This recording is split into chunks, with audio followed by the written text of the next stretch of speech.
بسم الله الرحمن الرحيم.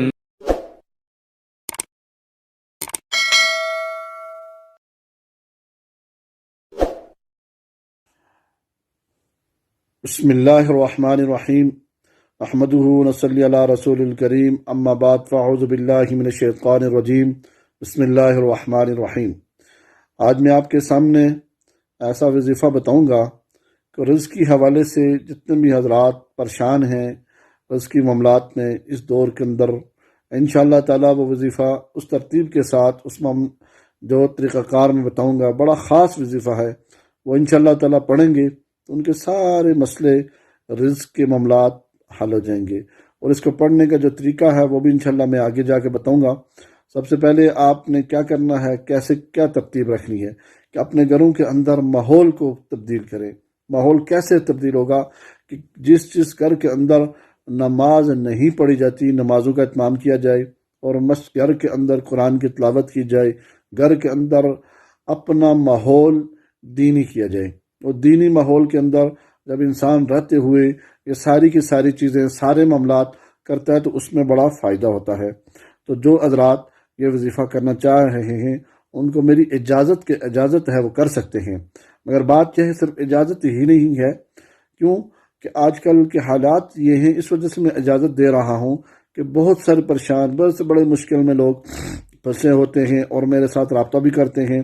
اور آج کل یہ دو ہی باتوں کے اوپر ہے، ایک رزقی معاملات ہیں اور دوسرا گھر کے اندر ناچاکی، نفرت اور بغض، کینہ، حسد کی فضا بھی کافی سری چل رہی ہے۔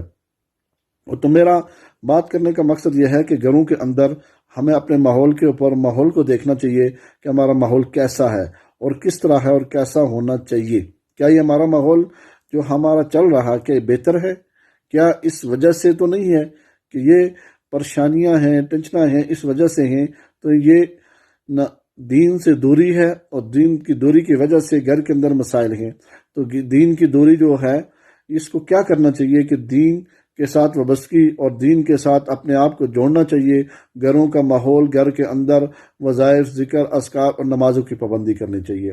جو حضرات گھروں کے اندر نماز کی پابندی کرتے ہیں ان کے لیے اللہ رب العالمین کا خاص انعام ہوتا ہے اور خاص اللہ کی رحمت ہوتی ہے، اور اس رحمت اور انعام سے اللہ رب العالمین اس گھر کے اندر جتنے بھی لوگ ہیں، جس طرح کے بھی ہیں، انہیں اللہ نوازتا ہے۔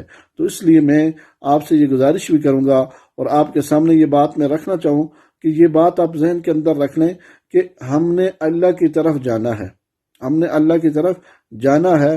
اس کے علاوہ بھی اپنے آپ کو بدلنا، تبدیل کرنا چاہیے، نمازوں کی طرف، ذکر اذکار اور قرآن کی تلاوت کرنی چاہیے۔ گھروں کے اندر ماحول جو ہے اس کو دینی رکھنا چاہیے، دین کی طرف اپنا رجحان رکھیں، ماحول کو درست کرنا چاہیے، اور ماحول جتنا بھی بہتر ہوگا اس میں ہمارے گھروں کے اندر شیطانیت سوار نہیں ہوگی، گھر کے اندر نفرت، کینہ، بغض، حسد سے بچ کر رہیں گے۔ اور جو حضرات یہ اس طرح کے عمل کرتے ہیں گھر کے اندر میری اجازت کے ساتھ آپ کریں بے شک، اور اس میں گھر کا ماحول کو بھی تبدیل کریں۔ اور بہت سارے لوگ ہیں جو شارٹ کٹ کے چکروں میں ہوتے ہیں کہ ہمیں ایسا کوئی وظیفہ بتایا جائے، ایسا کوئی عمل بتایا جائے، عمل کہ جس سے ہم صبح پڑھیں اور شام کو مسئلہ حل ہو جائے، اور شام کو پڑھیں اور صبح ہو جائے۔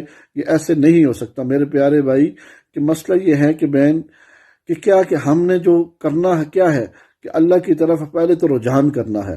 تو رجحان کرنے کے بعد پھر آپ نے کیا کرنا ہے کہ میں آپ جو وظیفہ آپ کے سامنے رکھنے لگا ہوں، واللہ خیر الرازقین، یہ آپ نے کب پڑھنا ہے؟ عشاء کی نماز کے بعد کیا کرنا ہے؟ باوضو ہو کر، وضو کر کے اچھی طرح، اور 11 مرتبہ درود شریف پڑھنا ہے۔ کیا پڑھنا ہے؟ 11 مرتبہ درود شریف پڑھنے کے بعد پھر واللہ خیر الرازقین، واللہ خیر الرازقین آپ نے 313 مرتبہ پڑھنا ہے۔ کتنی دفعہ؟